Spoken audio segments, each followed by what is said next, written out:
Morning. Oops. Good morning. My ego is like a fortress. I have built its walls stone by stone. It's a poem by Howard Thurman about the walls that we build, barriers that we erect.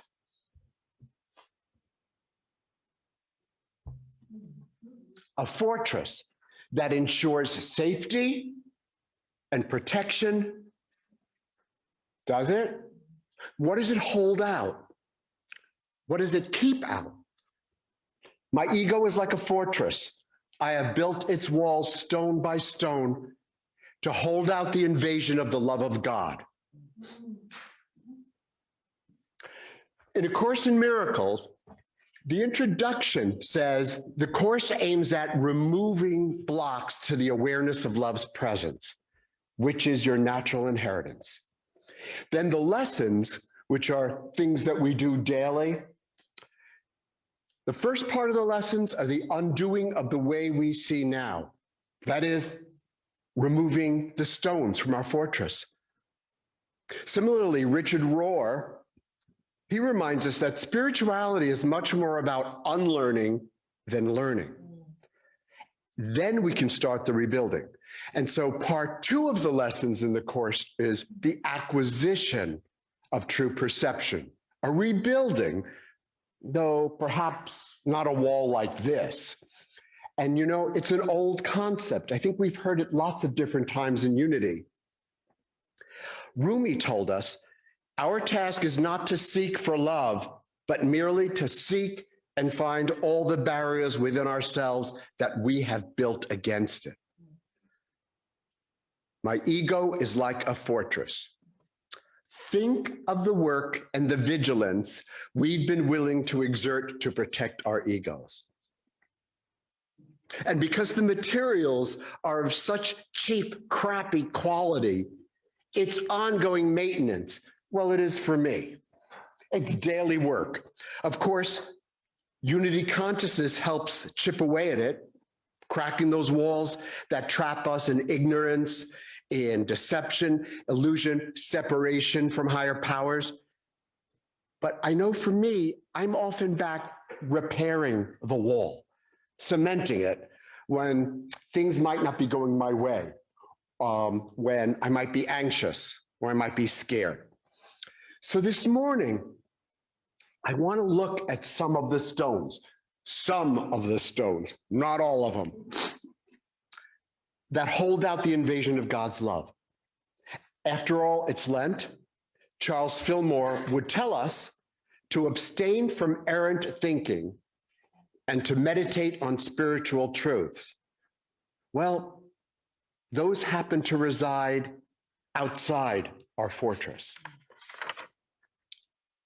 Now, these stones are not separate entities, but you know I love metaphors. They are all connected, interconnected, they fortify each other, but I'm making them separate entities for those of us who are visual and also to honor the poem. Stone number 1.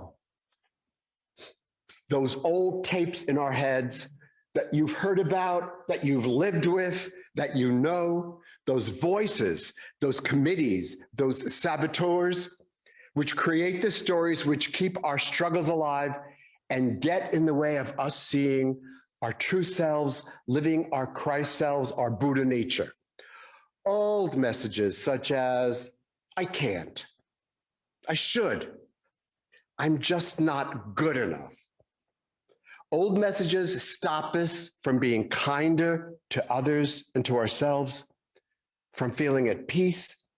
Old messages that stop us from seeing an answer to a dilemma or that get in the way of our needs not being met. There's a story of this guy who's driving late at night. It's very rural. He gets a flat tire, totally dark outside. He has no jack. So he's got to walk to the nearest farmhouse. And as he's walking, these messages are coming up. It's so dark, it's late, I look a mess. The farmer will probably call the cops, if he'll even open the door on me. What am I gonna do? He gets to the door, he knocks, The farmer opens it and the guy says, I don't need your damn jack anyway. Unity writer Octavia Emile de Shanklin reminds us, your mind is your world. Your thoughts are the tools with which you carve your life story. If you reside in a trance, such as a trance of unworthiness, that's what Tara Brach calls it. Your thoughts create a story of, I can't, I won't, I don't deserve, I'm not enough, nothing ever works out for me. You're living behind enemy lines up here, and you're using really old, cheap, primitive tools. So these stories we live may feel real. They have felt real to me for so long, but they're not true. They may feel crappy, but crappy may feel like home, because they're usually handed down in families, part of tradition, generation, and if we identify with those voices, we believe that's who we are. We believe that's who the other person is. Now, Henri Nouwen calls those stories, those negative feelings, the old country. I love that, the old country, and says, you are at home, but not at peace in the old country. You know the ways of the old country. You have spent most of your days there. You know what would have helped. You know that what helped and guided you in the old country no longer works. Well, what else do you have to go by? You're being asked to trust that you will find what you need in the new country. Many of us come here to Unity because I think we believe in the new country, yes? Right? Even if it doesn't mean that we live there yet. I bet we visited there. We know what it tastes like. We know what it looks like. We believe that we will find what we need.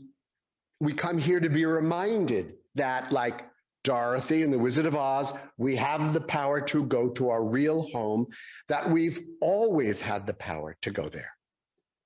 Okay, stone 2. Another barrier that holds out the invasion of the love of God, not accepting reality, that is, not accepting what is. You know, reality is such a touchy word, especially when we talk about it in the spiritual realm. Remember Lily Tomlin as Trudy the Bag Lady in Search for Intelligent Life in the Universe? Anybody remember that? And as Trudy, she says, I refuse to be intimidated by reality anymore. After all, what is reality anyway? A collective hunch. Reality is the leading cause of stress among those in touch with it. I can take it in small doses, but as a lifestyle, I find it too confining. We are the ones who make it too confining by not accepting what is, at least what is for the moment. Sharon Salzberg tells this story that's so touching to me. She tells a story of a friend who has a 4-year-old boy, and the woman who helped take care of him ever since he was born was going to move and stay with her sister. So the mother very carefully sat him down and very lovingly told him that she would be leaving, that she loved him, that they would be talking, at times visiting, writing letters, but that she was going to move and go take care of her sister. And the 4-year-old boy listened carefully. And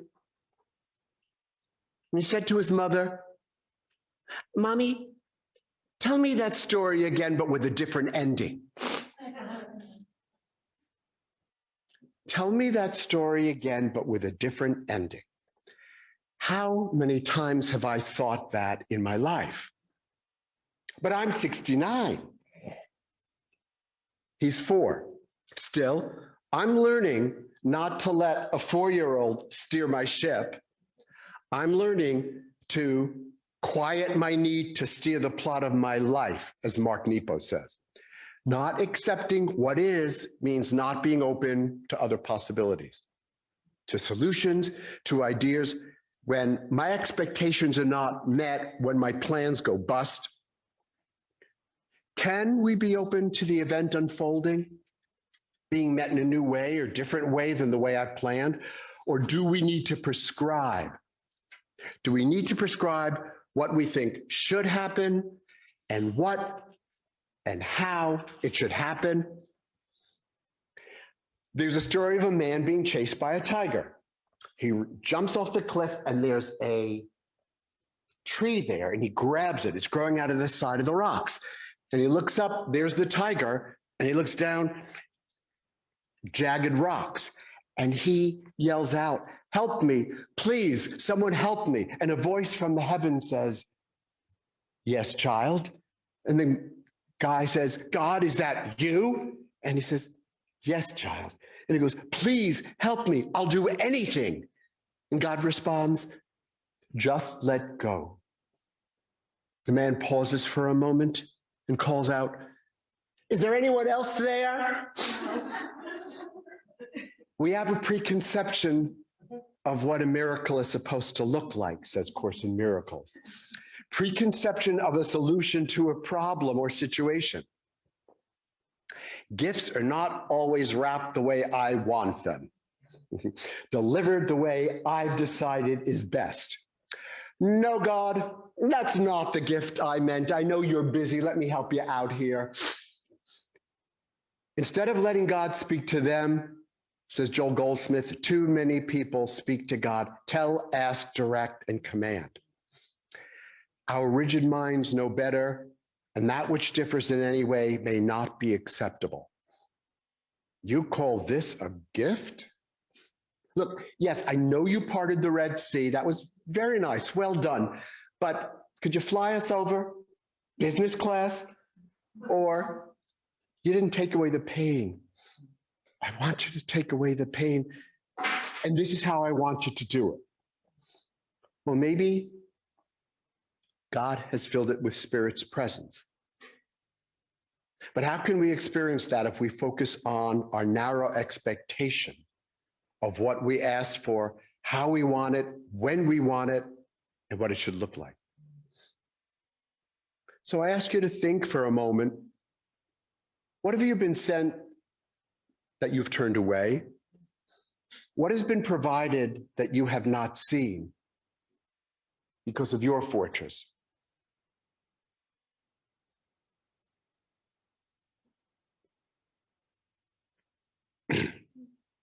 Onto another stone. Rilke beautifully addresses this one. It says, "God speaks to each of us, then walks with us silently out of the night. These are the words we dimly hear. You, sent out beyond your recall, go to the limits of your longing. Embody me, flare up like a flame and make big shadows I can move in. Let everything happen to you, beauty and terror. Just keep going. No feeling is final. Don't let yourself lose me. Let everything happen to you, beauty and terror. Just keep going. No feeling is final." A third stone, which is holding on, attaching to painful feelings. That's an especially thick part of my wall.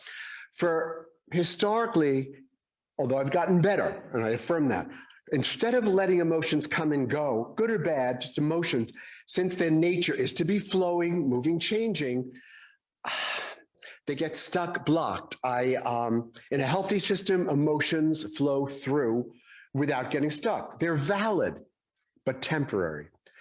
When I become too identified with a feeling, in the past, I wrapped it around me like a shawl, like armor. That strengthens my fortress. That turns into a prolonged, limited, and limiting state of being. So I can't just keep going. And I certainly lose God. Now, there are many other stones in our walls. So it's natural that one's perspective with all these stones might be something like this.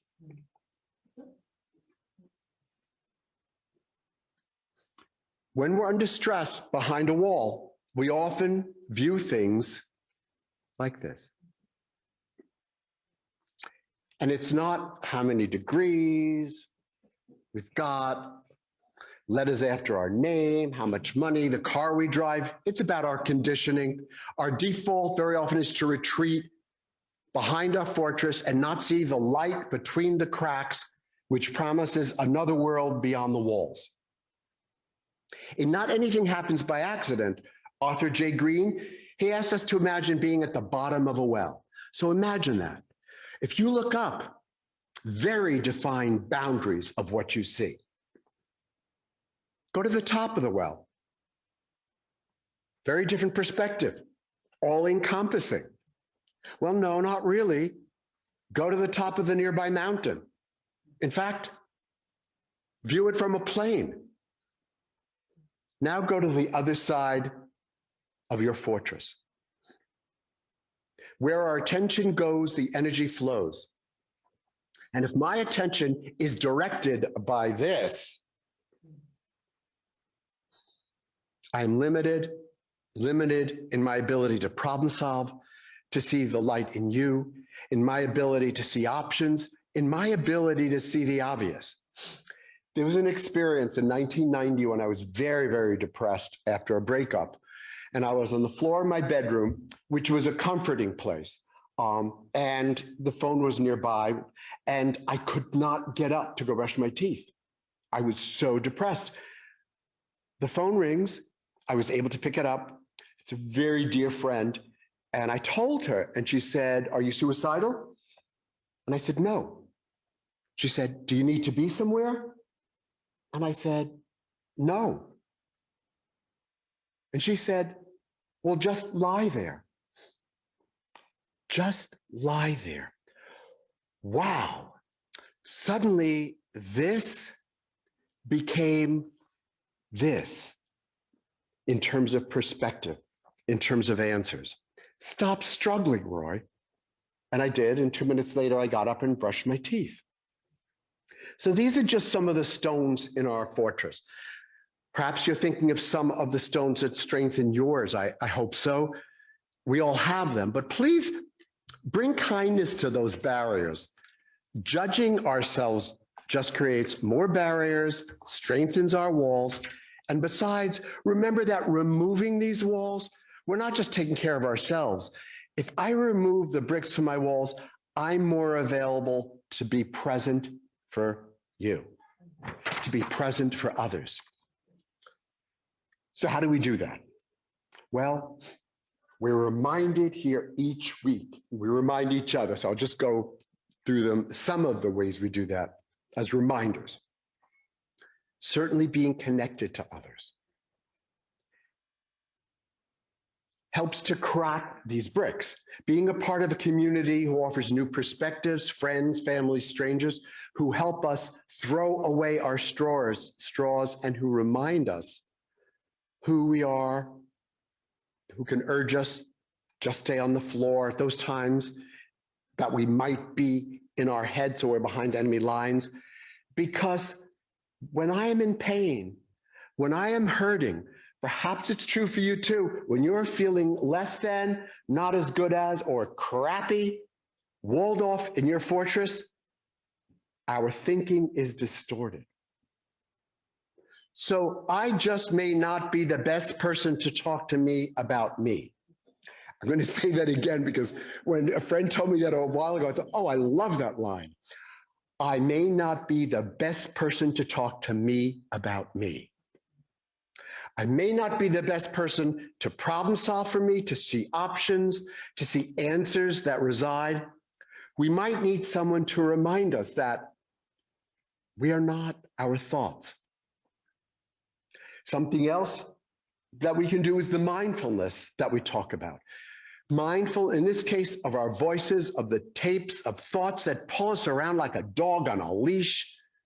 Awareness without judging, observing, noting, rewriting, modify, or questioning, asking yourself, whose beliefs am I thinking? Just whose beliefs am I living? Even awareness, without rewriting, modifying, that's a big deal. And then I want to talk about silent contemplation, prayer, meditation as a way of dealing with the fortress. Adyashanti says, imagine trusting silence more than any thought you can come up with. Those times we are silent and listening for internal guidance. Sometimes I'm so busy staring at my problems, I'm too busy thinking or planning, rehearsing, do a lot of rehearsing, defending, judging. Sometimes I'm too busy doing that I forget that I miss the guidance being given. I'm busy worrying here, Spirit. I'll be with you in a minute. Sorry, God, I can't hear you over the sound of how right I am over what just happened over there. Yeah? I'll say that again. That seemed to resound. I can't hear you over the sound of how right I am over what happened. Okay, a lot of shared human experiences, right? Adya says, divine guidance arises like a whisper. It does not yell, it does not insist, it is a quiet thing. Quakers believe that each of us has an inner teacher, a voice of truth that offers us guidance and power we need to deal with our problems. Some authority that lies within each of us waiting to be heard. Life, however, has ways to create static interference with that voice. So we adopt defenses to protect coping styles that interfere. So we may not get great reception to WGOD all the time. So Quakers sit in silence and listen to the inner wisdom, to that spark of the divine. It is a quiet thing. Unity's principle, number 4, through prayer and meditation, we realize our oneness with God and all creation. Prayer and meditation heighten the connection with God mind. As Joel Goldsmith says, the small, still voice is heard when the outer ears and eyes are closed and the inner ears and inner eyes are open. So part of the Quaker tradition was something called a Clearness Committee. This was so interesting to me. The function of the Clearness Committee is to help a person listen to their inner wisdom. It's not a committee to give advice, to fix problems for them. It's not a place of counseling or guidance. There's no fixing, advising, suggesting, or saving. The function is rather to help people remove interference so they can discover their own wisdom, since everyone has an inner teacher. So really, to help the person remove the stones from their wall. Person makes a request to have one when they're wrestling with an important decision. Committees put together, often the person will choose the people on the committee, and there's a facilitator present to make sure that the committee stays on task. That means not saying, well, why don't you try this? Or, I know a therapist who could really help you with that problem. Or read this book. This book has really got the answer. Nothing is allowed except honest and open-ended questions to help the person remove blocks to their inner truth. There it is again, removing blocks. That's our work. So simply being present with our attention, resisting the temptation to comfort, to reassure, or to encourage. Not necessarily easy, but you getting the idea of this? That's truly believing in that person's inner voice. A friend at the Unitarian Universalist Church in DC was asked to set this up for his congregation. He called it a Clearness gathering, thinking that committee really wouldn't have encouraged people to come on, right? A place to help a person know the knower within, to listen deeply to a person and assist that person in exploring the issue, seeking clarity, and discovering a way forward. I was asked to be on one last year, even though I'm not part of that congregation, and I didn't know the person, which was the reason that I was asked to be on that.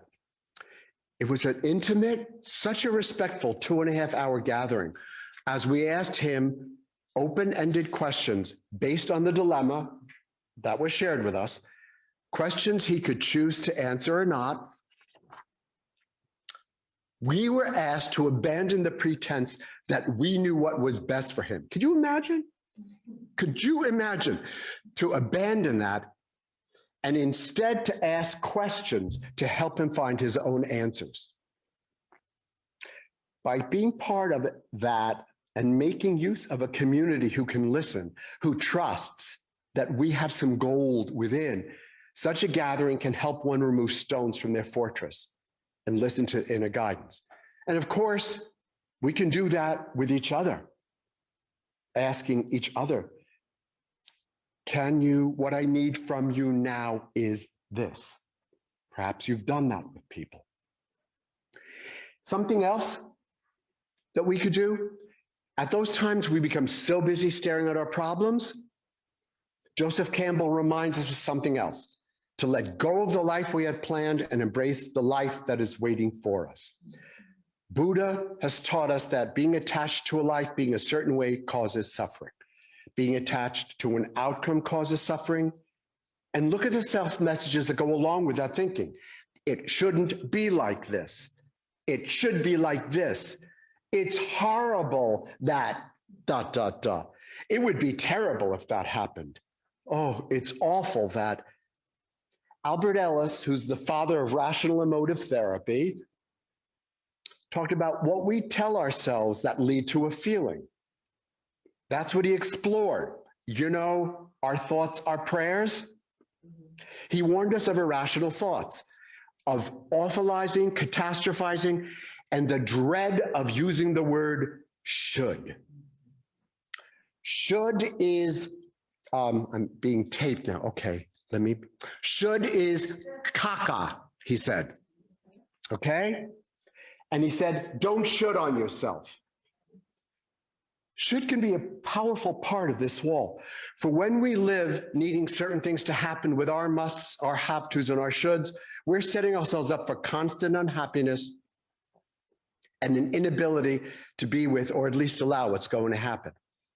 It's at those times that Ajahn says, we do not know how to navigate and are in a painful experience we can't avoid, that we need to sit down right there and be still amid difficulty, and make ourselves available to whatever is occurring at the moment. But in this case, Ajahn Shanti tells us, being still is not just an act of being motionless or quieting the mind. It's being available to whatever is happening. As many have said, you're not going to change life. Work with it as it presents itself. Say yes to what arises, is what Tara Brach says.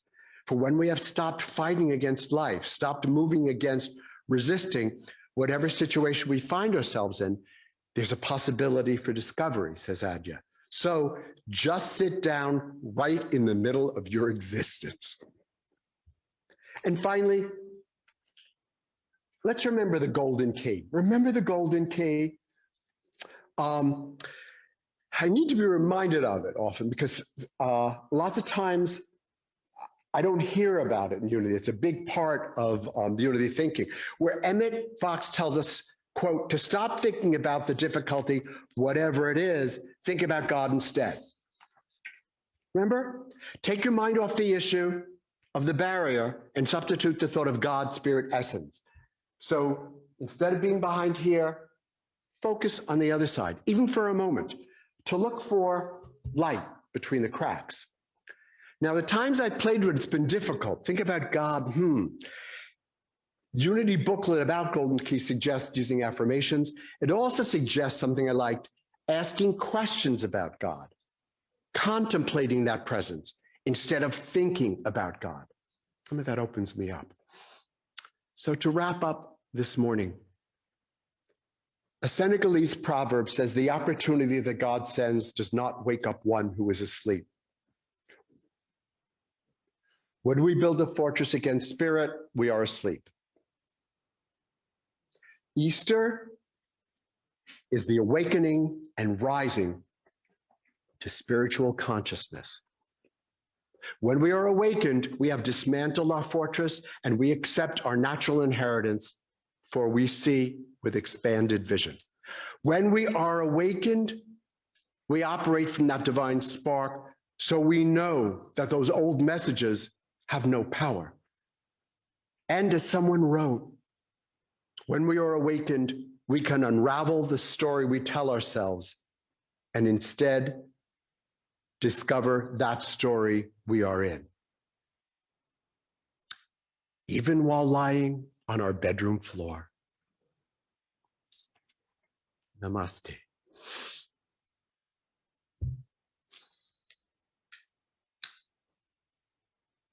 Now, you would join me in a meditation.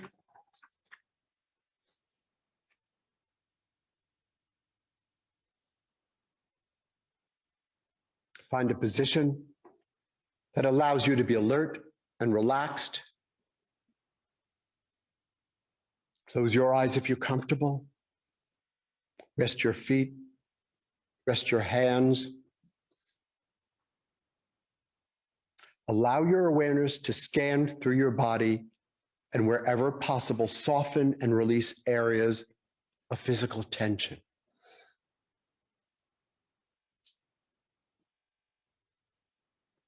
Attend your breath. Take a few full breaths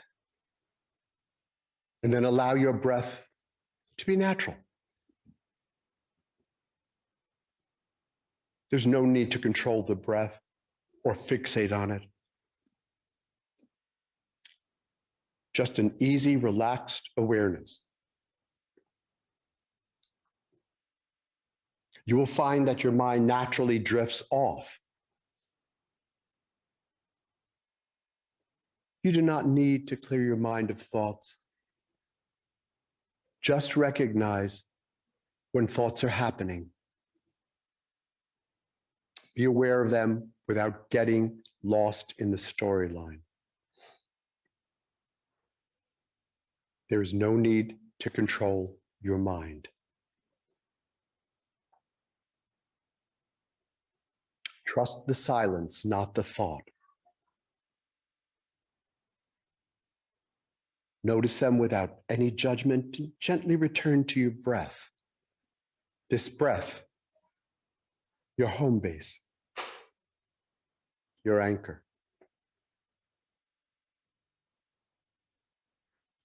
I want you to reflect now that this air that you're breathing in is charged with the power and the presence of spirit.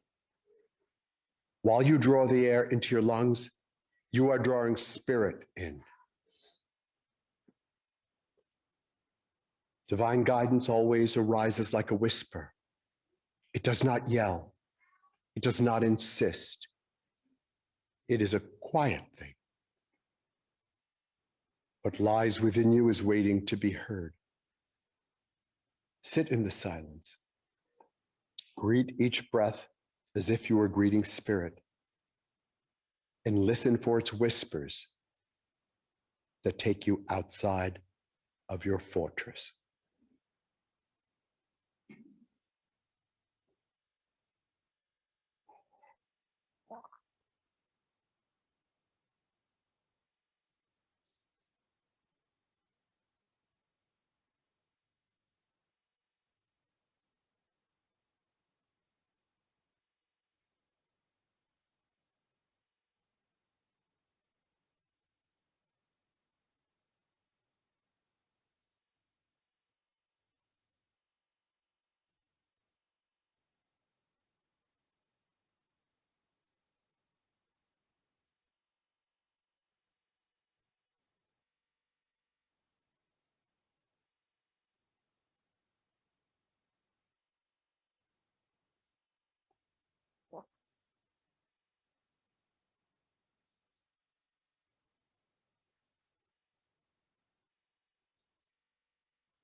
Breathe spirit into your whole body.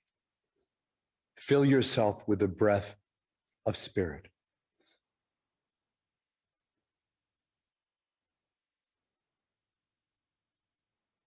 As you begin to return to your space gently, always gently.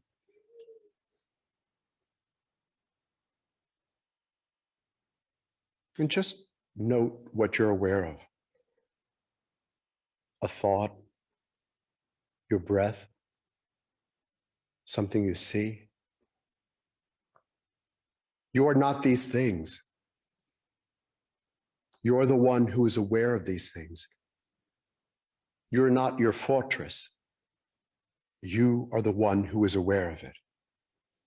Aware of each breath, aware of each stone, aware of each moment.